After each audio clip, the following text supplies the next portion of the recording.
Hi friends, ನಿಮ್ಮೆಲ್ಲರಿಗೂ ಕೂಡ ನಿಮ್ಮದೇ ಆಗಿರ್ತಕ್ಕಂಥ ಯೂಟ್ಯೂಬ್ ಚಾನಲ್ ಸ್ಟಡಿ ವಿತ್ ಪರಶುರಾಮ್ಗೆ ಸ್ವಾಗತ ಅಂತ ಹೇಳ್ತಾ, ದ್ವಿತೀಯ ಸಂಕಲನಾತ್ಮಕ ಮೌಲ್ಯಮಾಪನ ಪರೀಕ್ಷೆ ಮಾರ್ಚ್ 2026 ಪ್ರಥಮ ಭಾಷೆ ಕನ್ನಡ 9ನೇ ತರಗತಿಯಲ್ಲಿ ಇದು ಬಂದುಬಿಟ್ಟು 2ನೇ ಸೆಟ್ನ ಕ್ವಶನ್ ಪೇಪರ್. ಸೊ ಇದಕ್ಕಿಂತ ಮುಂಚೆ ಒಂದು ಕ್ವಶನ್ ಪೇಪರನ್ನು ಹಾಕಿದ್ದೀನಿ, ಇದನ್ನು ಕೂಡ ನೋಡಿ. ಕ್ವಶನ್ಸ್ ತುಂಬಾ ಇಂಪಾರ್ಟೆಂಟ್ ಇದ್ದಾವೆ, ರಿಪೀಟ್ ಆಗ್ತವೆ. ಎಲ್ಲ ವಿಷಯಗಳಲ್ಲಿ ನಾವು ನಿಮಗೆ 3 ಸೆಟ್ ಕ್ವಶನ್ ಪೇಪರ್ಗಳನ್ನು ಸಾಲ್ವ್ ಮಾಡ್ತೀವಿ. ಸೊ ಖಂಡಿತವಾಗಿ ಪ್ರತಿ ವಿಷಯದಲ್ಲಿ ನಿಮಗೆ 60+ ಅಂಕಗಳನ್ನೇ ಬರ್ತವೆ ಅಂತ ಹೇಳ್ತಾ ಲೈಕ್, ಶೇರ್ ಮತ್ತು ಸಬ್ಸ್ಕ್ರೈಬ್ ಮಾಡೋದನ್ನು ಮಾತ್ರ ಮರೆಯದಿರಿ.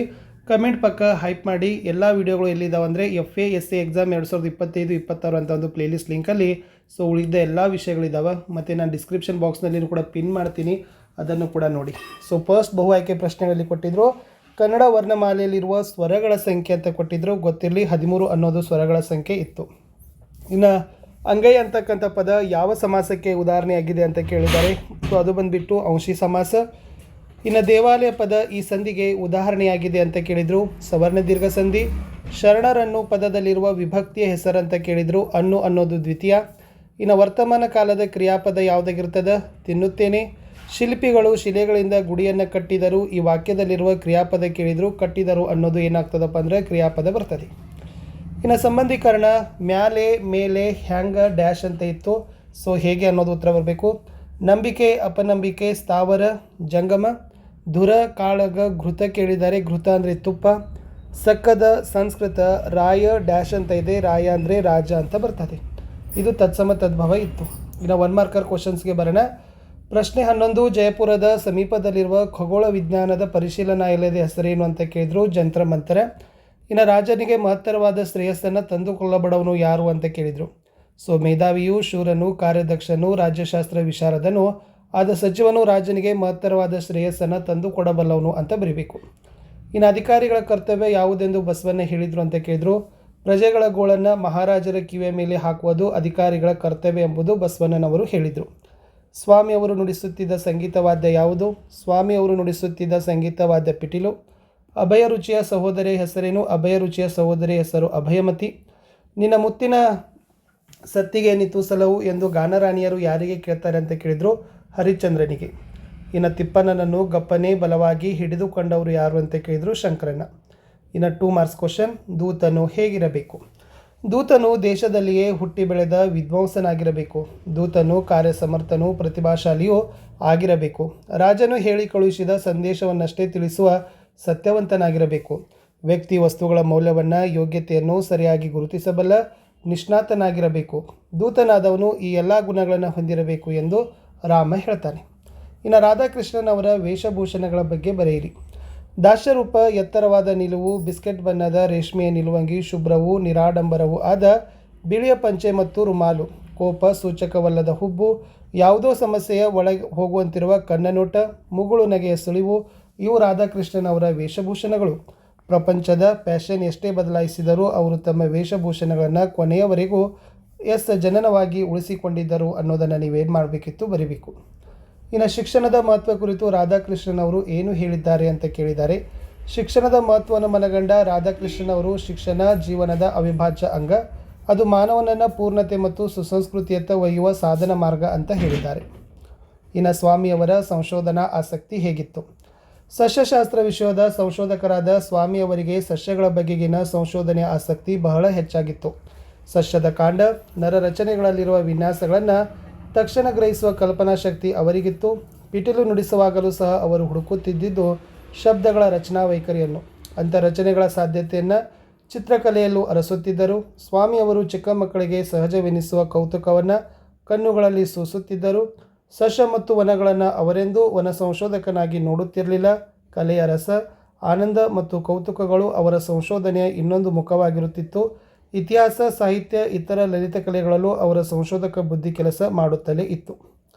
ಇನ್ನು ಕನ್ನಡಿಗರ ವಿಶೇಷತೆಯನ್ನು ಶ್ರೀ ವಿಜಯ್ ಹೇಗೆ ಸಾರಿದ್ದಾನೆ ಅಂತ ಕೇಳಿದ್ದಾರೆ. ಶ್ರೀ ವಿಜಯನು ಕನ್ನಡ ನಾಡಿನ ಜನರು ಪದದ ಅರ್ಥವನ್ನು ಅರಿತು ಮಾತನಾಡುವ ಸಾಮರ್ಥ್ಯವುಳ್ಳವರು. ತಾವು ಆಡಿದ ಮಾತನ್ನು ಅರ್ಥ ಮಾಡಿಕೊಂಡು ವಿಮರ್ಶೆಯನ್ನು ಮಾಡುವ ಸಾಮರ್ಥ್ಯವುಳ್ಳವರು. ಆ ನಾಡಿನವರು ನಿಜವಾಗಿಯೂ ಚತುರರು. ಉದ್ದೇಶಪೂರ್ವಕವಾದ ಶಿಕ್ಷಣವನ್ನು ಪಡೆಯದಿದ್ದರೂ ಕಾವ್ಯವನ್ನು ರಚಿಸುವ ಪರಿಣತ ಬುದ್ಧಿಯುಳ್ಳವರು ಎಂದು ಕನ್ನಡಿಗರ ವಿಶೇಷತೆಯನ್ನು ಶ್ರೀ ವಿಜಯ ಸಾರಿದ್ದಾನೆ. ಇನ್ನು ಕನ್ನಡ ಮತ್ತು ಸಂಸ್ಕೃತ ಭಾಷಾ ಬಳಕೆಯ ಬಗ್ಗೆ ನಯಸೇನ ಏನು ಹೇಳುತ್ತಾನೆ ಅಂತ ಕೇಳಿದ್ದಾರೆ. ನಯಸೇನ ಕನ್ನಡದಲ್ಲಿ ಕಾವ್ಯವನ್ನು ರಚಿಸುವ ಸಮಯದಲ್ಲಿ ಸಂಸ್ಕೃತ ಶಬ್ದಗಳನ್ನು ಸೇರಿಸುವ ಬಗ್ಗೆ ಆಕ್ಷೇಪವನ್ನು ವ್ಯಕ್ತಪಡಿಸ್ತಾನೆ. ಅವನು ಕಾವ್ಯ ರಚಿಸುವುದಾದರೆ ಶುದ್ಧ ಕನ್ನಡದಲ್ಲಿ ರಚಿಸಬೇಕು, ಇಲ್ಲವೇ ಸಂಸ್ಕೃತದಲ್ಲಿ ರಚಿಸಬೇಕು. ಇವೆರಡನ್ನ ಬೆರೆಸಿ ಕಾವ್ಯ ರಚನೆ ಮಾಡಿದರೆ ಅದು ಎಣ್ಣೆ ತುಪ್ಪಗಳ ಮಿಶ್ರಣದಂತೆ ಆಸ್ವಾದವಾಗುತ್ತದೆ ಎಂಬುದು ಎಸ್ ನಯಸೇನನ ಅಭಿಪ್ರಾಯ. ಇನ್ನು ಭೂಮಿ ಆಕಾಶದಲ್ಲಿ ಪುಟ್ಟ ಹಕ್ಕಿಗೆ ಯಾರ ಭಯವಿದೆ? ಪುಟ್ಟ ಭೂಮಿಗೆ ಭೂಮಿಯಲ್ಲಿ ಭುಜಂಗನ, ಆಕಾಶದಲ್ಲಿ ಗಿಡುಗನ ಭಯವಿದೆ. ಇನ್ನು ಶಬಲೆ ಹೇಳಿದಂತೆ ಪೋರ್ಚುಗೀಸರು ಯಾವ ಕಾರಣಗಳಿಗಾಗಿ ಯುದ್ಧಕ್ಕೆ ಸಿದ್ಧರಾಗಿದ್ದರು?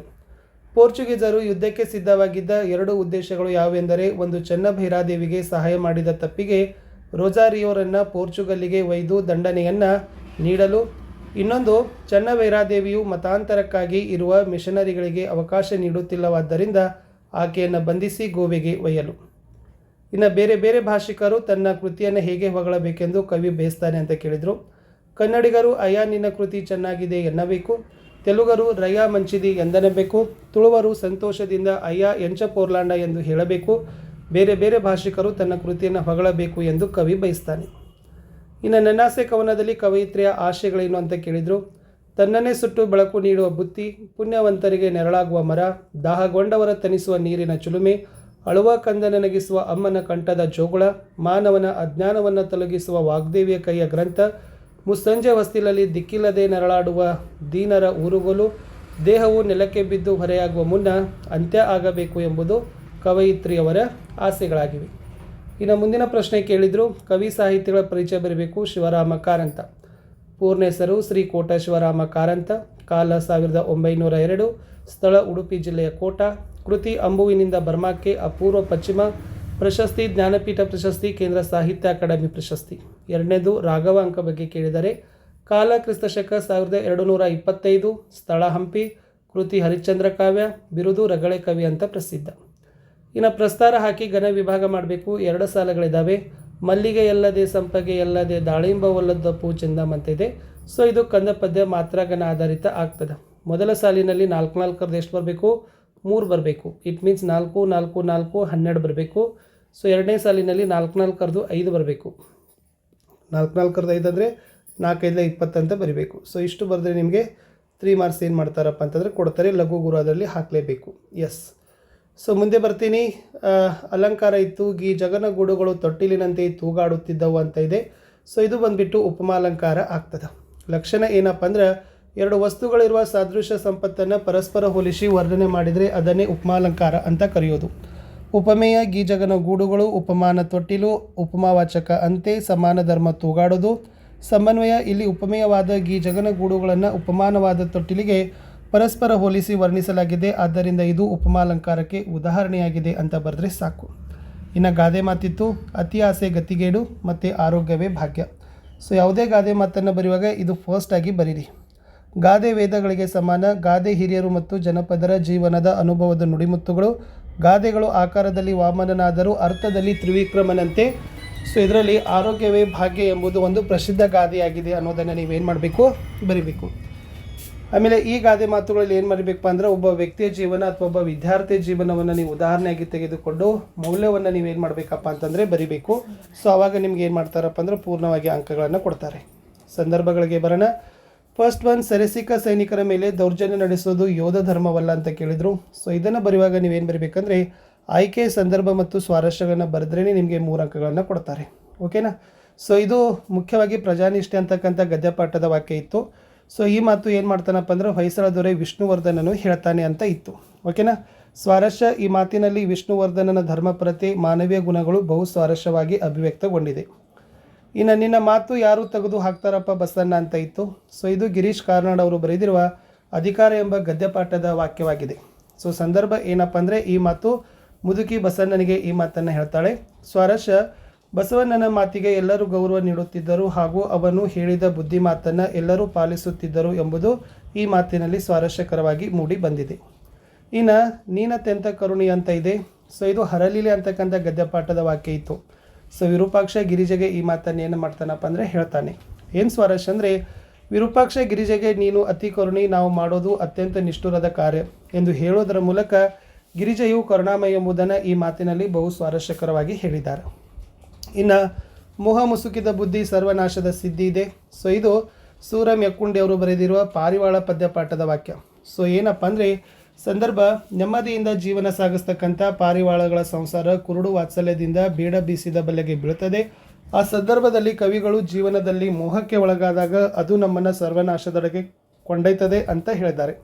ಸ್ವರಸ್ಯ ಈ ಮಾತಿನಲ್ಲಿ ವ್ಯಾಮೋಹವನ್ನು ತೊರೆದು ಬಾಳಬೇಕು, ಮೋಹಕ್ಕೆ ಒಳಗಾಗಬಾರದು ಎಂಬ ಕವಿಯ ಎಚ್ಚರಿಕೆ ಭಾವ ಅಭಿವ್ಯಕ್ತವಾಗಿದೆ. ಮುಂದಿನ ಸಾಲು, ತೃಣವ ಮುರಿಯುವುದಕ್ಕೆ ಕೊಡಲಿಯೂ ಬೇಕೆ ಅಂತ ಇತ್ತು. ಇದು ಶ್ರೀ ದೇವಿದಾಸ್ ಅವರು ಬರೆದಿರುವ ಚಕ್ರಗ್ರಹಣ ಅಂತಕ್ಕಂಥ ಪದ್ಯಪಾಠದ ಸಾಲಿದೆ. ಓಕೆ, ಭೀಷ್ಮ ಕೃಷ್ಣನಿಗೆ ಈ ಮಾತನ್ನು ಹೇಳ್ತಾನೆ.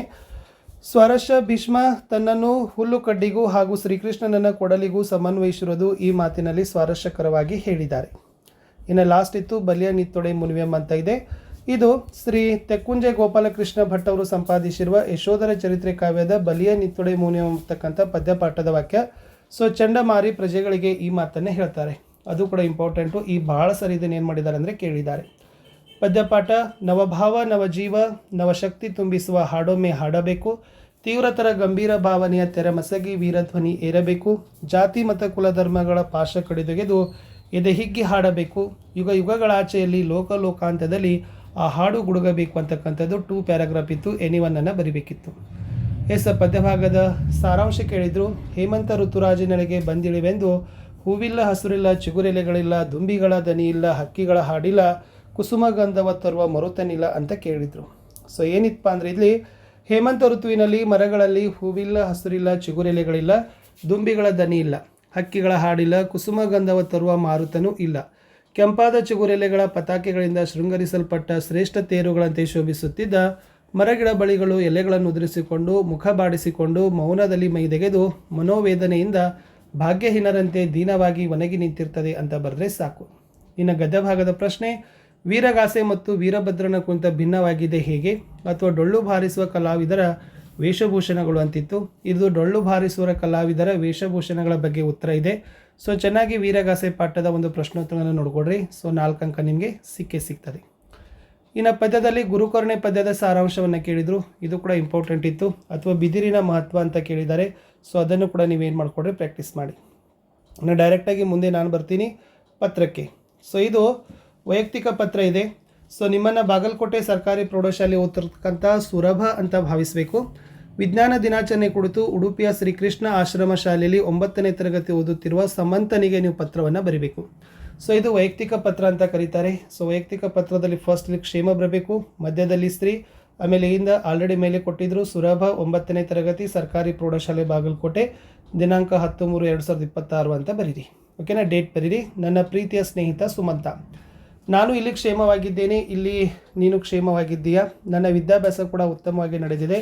ನಮ್ಮ ಶಾಲೆಯಲ್ಲಿ ದಿನಾಂಕ 28/2/2026 ರಾಷ್ಟ್ರೀಯ ವಿಜ್ಞಾನ ದಿನಾಚರಣೆ ಅರ್ಥಪೂರ್ಣವಾಗಿ ಆಚರಿಸಿದರು. ವಿಜ್ಞಾನ ವಸ್ತು ಪ್ರದರ್ಶನದ ಮಾದರಿಗಳು ತುಂಬ ಸೊಗಸಾಗಿದ್ದವು. ಭಾಷಣ ಚರ್ಚಾ ಸ್ಪರ್ಧೆ ನಡೀತು. ಭಾಷಣದಲ್ಲಿ ನನಗೆ ಪ್ರಥಮ ಸ್ಥಾನ ಸಿಕ್ಕಿತು.